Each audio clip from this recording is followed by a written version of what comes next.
Il-makkinarju tal-proġett Cyclotron għar-riċerka tal-kanċer għadu mhux qed jaħdem sal-ġurnata tal-lum.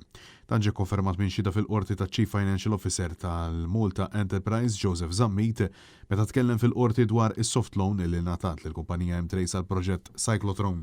Huwa insista li issa dan l-apparat huwa installat kif saħaq illi biex ġie finalizzat dan il-proġett kellha tidħol fiha l-Malta Enterprise. Kif itqal propju mill-inkjesta Vitals kif iswed fuq l-abjad jingħad illi wara li nataw flus mill-konċessjoni u soft loan kellhom joħorġu aktar fondi pubbliċi biex dan il-proġett seta' jiġi finalizzat u għaldaqstant l-inkjesta tisħaq illi hemm ftit inqas minn 7 miljun euro minn fondi pubbliċi ma jafux x'sar minnu.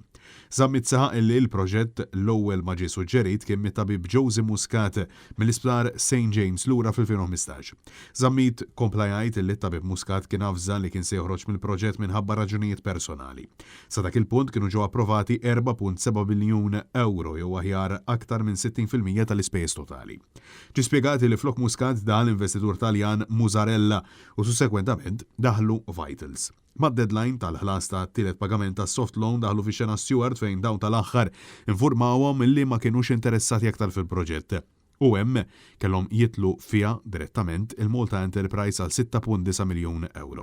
L-istess xut sostna illi l-kumpanija RSM kienet ingħatat l-inkarigu biex twettaq due diligence fuq M-Trace il-kumpanija li hija sit Cyclotron meta Malta Enterprise iddeċidiet li tixtriha.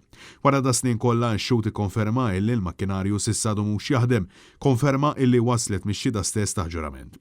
Intant brabta ma' dan il-proġett sit l-Isptar St. James tabib Joseph Muscat ċaħat b'mod mill-aktar ċar illi qatt kellu x'jaqsam mal-proġett fallut tar-riċerka ta' trattament tal-kanċer tal-Vitals u konferma li kienu l-ewwel persuna li propona l-proġett Cyclotron f'Malta imma insista li d-diskussjonijiet wettaqhom mal-Malta Enterprise u mhux ma' Vitals jew shareholders tal-kumpanija.